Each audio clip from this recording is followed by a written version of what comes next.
Barack Obama was put in office for two reasons.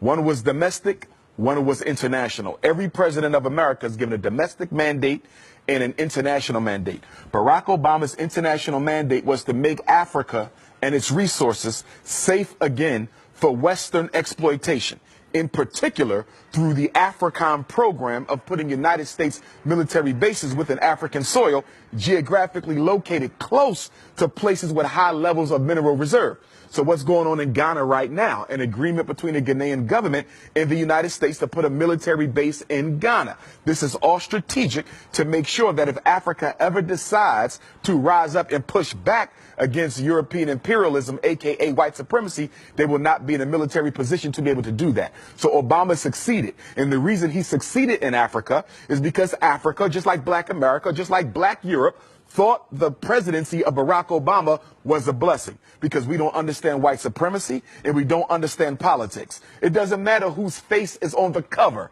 It doesn't matter whose face is out front. The only thing that matters is the color of the hand that makes the decisions. Barack Obama was a flunky. He was a functionary. He was a stool pigeon, and he was a puppet. And yes, he was a coon. Barack Obama did absolutely nothing to benefit Africa. He did absolutely nothing to benefit African people. Now, domestically, Barack Obama's job was to distract Black people in America long enough for the government to take everything that our ancestors fought for, roll it up into one big ball: civil rights, voting rights, affirmative action, equality, you name it, and roll it on over to the feminist movement, roll it on over to the LGBT movement, and roll it on over to the multicultural movement. So today in America, whenever you hear civil rights discussed, Black people are not in the conversation.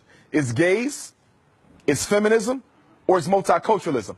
They use Barack Obama to take everything Black people fought for and give it to people who have never fought for Black people. What do you know about the situation of Black people in France? I'm somewhat familiar because I tend to study the international situation. Not thoroughly familiar, but I will say this. In all my travels, wherever I go, there's four things constant. I don't care if I'm in France, London. I don't care if I'm in South Africa, Nigeria. I don't care if I'm in Holland, Austria, Jamaica, Turks and Caicos, Canada, LA, Houston. On the planet, there's four constants for African people. Number one, we're worshiping a white Jesus. I don't care where you go. Black people in love with a white Christ. That's number one.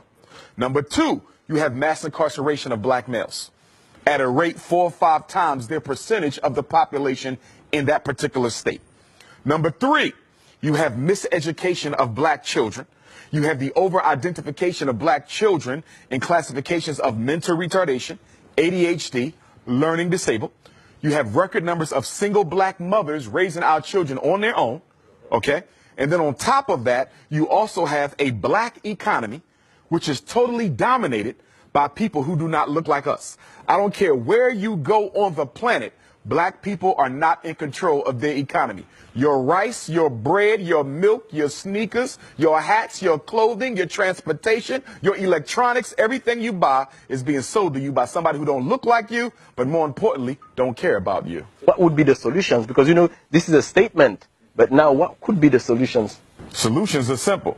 And the solution hasn't changed since Marcus Garvey articulated it over 100 years ago. And the solution is independence in all areas of human endeavor.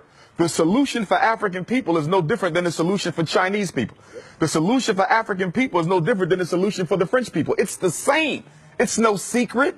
It's not hidden under a rock. We have to do what everyone else has done, and as build ourselves up independently, economically, educationally, spiritually, socially, politically. We must become a power base, which we are not, as we are today, with all of our doctors, with all of our college-educated folks, with all of our Black capitalistic business owners who are only looking to get rich themselves but do nothing to raise the general economic condition of Black people. We are still a race of dependence.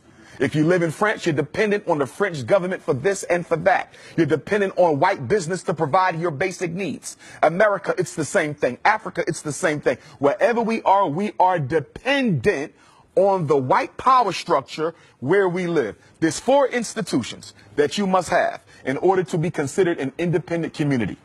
We don't have them nowhere in space and time at the same time. A hospital to protect African life. A supermarket, okay, for nutrition to preserve African life. Education, to prepare the next generation of African children for the role that they must play in the freedom struggle. And number 4, a bank to finance the building of infrastructure and institutions and organizations and programs where we live. You cannot find those 4 things totally owned by African people anywhere on the face of the earth, but we will call ourselves free. There's 2 types of freedom. There's a F-R-E-E-D-O-M and there's an F-R-E-E-D-U-M-B. White people have the freedom. We have the freedom because we're too politically uneducated to recognize that it doesn't matter if you can drive a Mercedes. It doesn't matter if you can live in a white suburb. It doesn't matter if your black child can go to a white school. At the end of the day, what do you control? What do you own? What do you produce? What do you distribute? Marcus Garvey said, a race without power and authority is a race without respect. A race that doesn't respect itself automatically forfeits the respect of other people. So you say, where did we begin? 2 things. Education and economics. It's going to be hard to break the psychological chains of slavery as long as just about everyone in this room went to a white school to get their education, a white public school to get that education. And what is the function of public education? Whether it's UK, France, Austria, Germany, USA, it doesn't matter. The purpose of education for African children in a European context is to teach the African child that you are second place and that is where you will always stay. And the only way you can rise above it is if we give you permission to rise above it. The education system's job is to make sure black children never come to believe that they have a right to replace the white boy being in control. That was the next question I was going to ask you, because, you know, when we speak about African Americans, do you think that African Americans are truly and deeply aware of their African roots? Well, I don't think that's a question just for African Americans. I think that's a question for Africans anywhere. Yeah, of course, but I'm speaking about this because you are from the United States, so of course. Right, but I want to Pan-Africanize the question, though. Okay, all right. Because whether you're dealing with France, whether you're dealing with UK, whether you're dealing with Black America, okay? So globally, yeah. Globally, it's no different. Canada, it's no different. So do you think that Afro-descendants are really aware of their African roots? I think that we are aware of the roots, but we are in denial of the roots, okay? This is why black women spend billions of dollars on perm, weave, blonde hair, green eyes, blue eyes. This is why educated black men, I don't care if they live in Paris, I don't care if they're in Austria, Holland, UK, Canada, US, or South Africa. Educated black men marry outside of their race more than the men of any other race put together because you hate yourself. And the reason why we do this is we actually think we can convince white people if we act white enough to accept us, because we don't understand white supremacy and we don't understand eugenics. Eugenics is the science of exterminating the African DNA.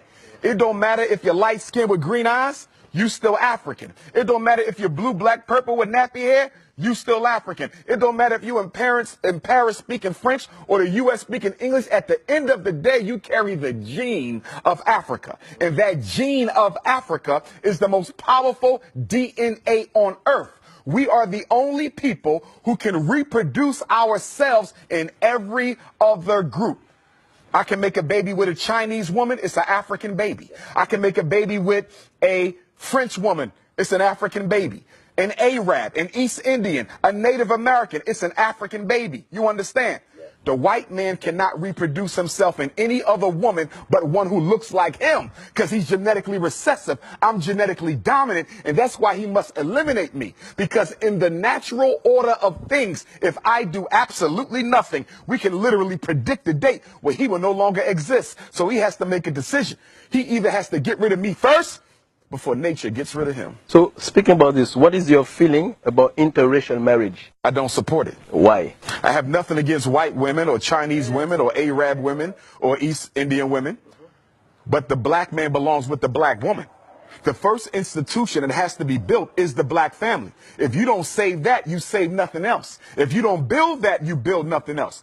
A white woman can understand my struggle. A Chinese woman can understand my struggle. And what black men fail to recognize, even when you marry white or Arab or Chinese or East Indian or Latino, that woman is still loyal to her race.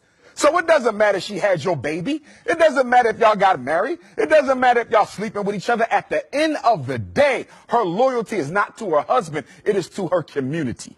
And at any moment that community calls on her to do a job, she will do it. So even though you're laying on top of her, she's still in charge of you.